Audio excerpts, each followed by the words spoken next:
नमस्ते, प्रणाम दोस्तों, जय श्री कृष्णा। तो चलिए आप लोग बहुत ही दर्द भरा एक भाई बहन के ऊपर आधारित विवाह गीत सुनिए। बहुत ही दर्द है इस गीत में। तो आप लोग लास्ट तक बने रहिए तो गीत का आनंद आए आप लोगन के। तो जैसन भी लागी तो आप लोग लाइक शेयर सब्सक्राइब जरूर करिए, कमेंट करके बताइए कि कैसन लागल। तो चलिए सुनिए। पूर्वहि देशवा से आवेल बीरनवा, बैठ बहिनिया के द्वारे हो। पूर्वहि देशवा से आवेल बीरनवा, बैठ बहिनिया के द्वारे हो। भीतरा से निकरी है सासु बढ़ई तीनी, देखी के मुहा बीच जी। भीतरा से निकरी है सासु बढ़ई तीनी, देखी के मुहा बीच हो। ले तू ना मोरी सासु हरदी के गठिया, हमारे न बेटा के बिया है हो। ले तू ना मोरी सासु हरदी के गठिया, हमारे न बेटा के बिया है हो। हरदी के गाठी सासु दुअरा बावली, घूमी के घरवा में जाए हो। हरदी के गाठ सासु दुअरा बावली, घूमी के घरवा में जाए हो। घर में से निकली है दुलारी बहिनिया, ढूरत नयनवा से आस हो। घर में से निकली है दुलारी बहिनिया, ढूरत नयनवा से आस हो।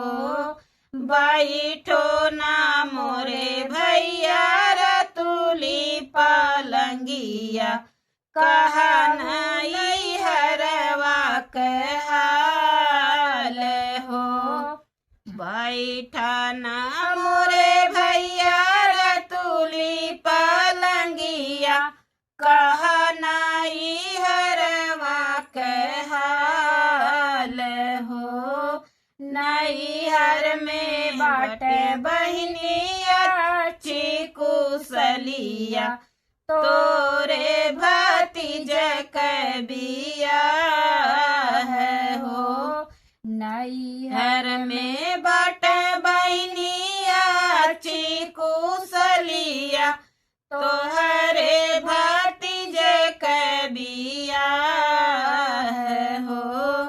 हरदी उठाई बहनी माथे चढ़ावाई, खड़ी भाई सासू जी के पास हो।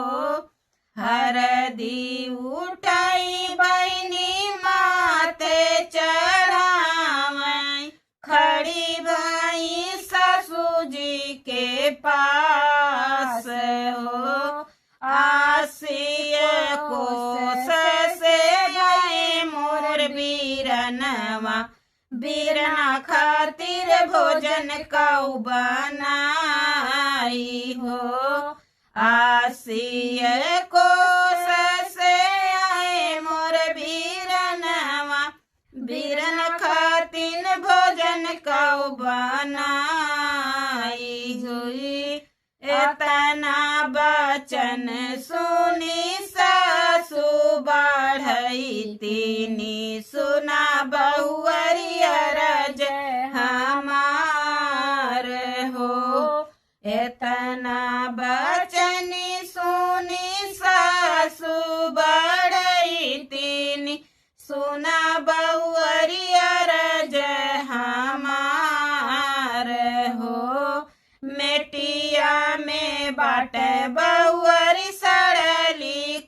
दैया घुरमा चकवड़े कसाग हो मेटिया में बट बहुअरी सड़ली को दैया घुरमा चकवड़े कसाग हो सुना ना मोरी बहुअरी हमारी रजिया बीरन काई भोजना बनाऊ हो सुना ना मोरी बहुअरी हमारी रजिया बीरन काई भोजना बनाऊ हो एतना बचनी बहुअरी सुनहु ना पावेनी ढूर कत नयना से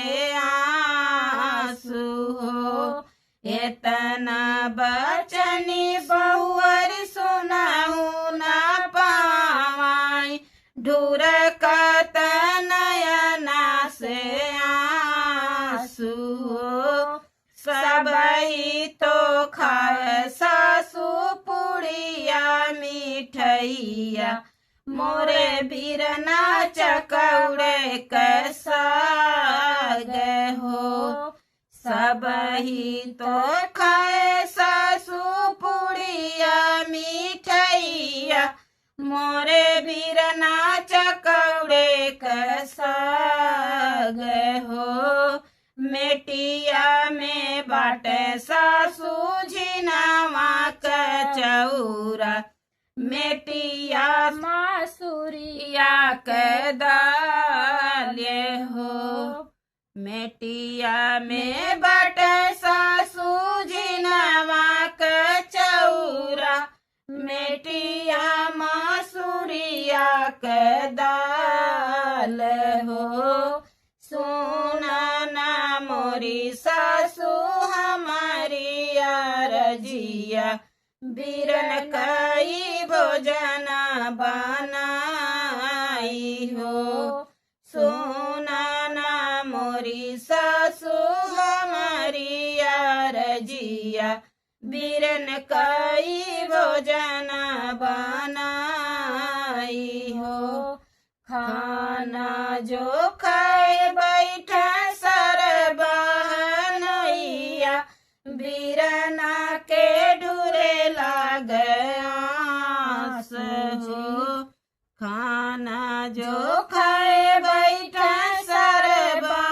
बहनैया बीरना के ढूरे लाग आस हो काहे के मोरे भैया मन मालिन भाई काहे के ढूर कई आंसू हो काहे के मोरे भैया मनवा मालिन भाई काहे के ढूरे लाग आंसू हो तुम ही तो रयु बहनी आखी कपूतरिया जरी भूजी भयु कोई लारे हो तू ही तरयु बहनी आखी कपूतरिया जरी भूजी भयु कोई लारे